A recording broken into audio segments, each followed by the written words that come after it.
kali ini. Kita fokus dulu ke pembacaan masalah bacaan bismillah ketika akan memulai berwudu.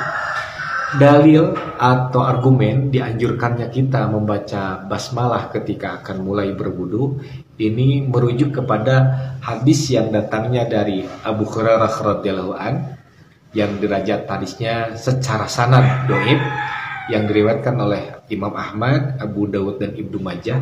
Tapi walaupun dhaif, banyak sawahid tentang hadis ini sehingga derajat hadis ini menurut para ulama derajatnya naik menjadi hasan. Bagaimana redaksi hadisnya? Saya bacakan. Wa an Abi Hurairah radhiyallahu an qala Rasulullah sallallahu la wudu'a liman lam yadhkurismallah alaih. Kata Rasulullah sallallahu tidak sempurna wudu bagi orang yang tidak membaca bismillah.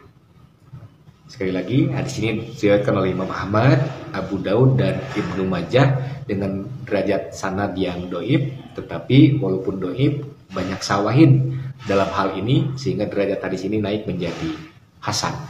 Nah, dari hadis ini kita dapatkan informasi bahwa Rasulullah menganjurkan kepada kita kalau berwudu awali dengan membaca bismillah. Karena membaca bismillah di saat kita akan berwudu itu untuk menyempurnakan kesempurnaan wudu kita. Masalahnya sekarang, kalau ada yang bertanya, bolehkah kita membaca bismillahnya itu ketika berwudu di tempat kita berwudu yang bersatu dengan kamar kecil?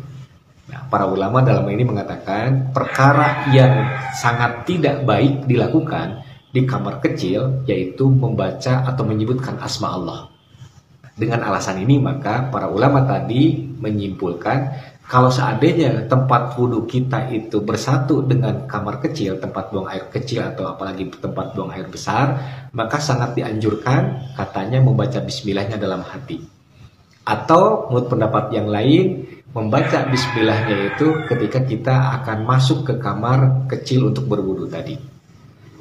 Bagaimana kalau sekarang tempat berwudunya itu terpisah dari kamar kecil? Oh, itu lebih enak lagi, lebih leluasa lagi. Kita bisa membacanya bismillah itu di saat kita mencuci telapak tangan kita sebelum kita mencuci anggota-anggota wudu yang lain. Itu perkara pertama tentang membaca basmalah ketika akan berwudu. Pembahasan yang kedua yaitu apa yang kita baca setelahnya kita berwudu. Dan bagaimana manfaatnya jika kita baca doa itu. Sahabat-sahabat yang dimuliakan Allah, ada satu hadis yang datangnya dari Umar bin Khattab radhiyallahu an. Beliau berkata, Rasulullah SAW bersabda, "Ma minkum min ahadin ayat tawaddo fayusbigul wudu'a."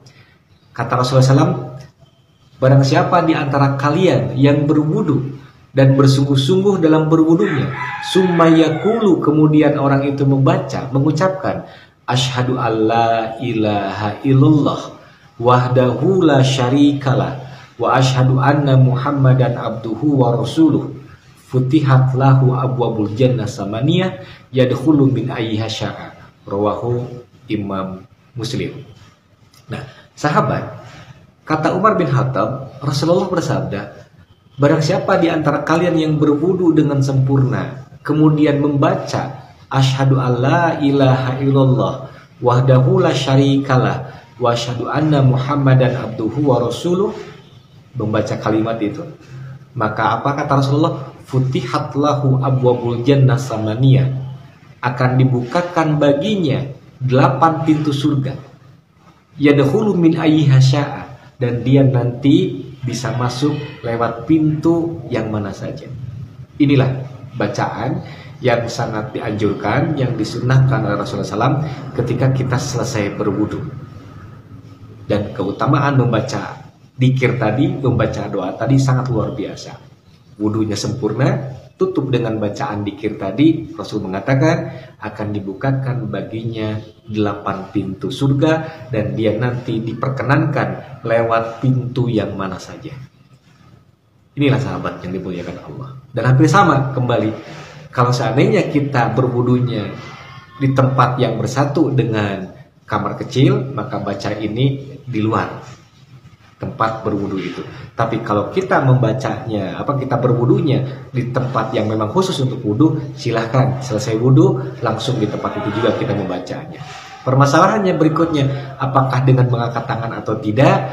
Nah, karena ini jenis redaksi doa, bentuknya adalah zikir, maka para ulama mengatakan sebenarnya tidak perlu dengan mengangkat kedua tangan. Tapi kalaupun toh ingin mengangkat tangan, maka sebagian ulama mengatakan hal itu diperbolehkan. Demikian barangkali para sahabat, pembahasan tentang bacaan bismillah ketika berwudu dan bacaan doa setelah selesai berwudu.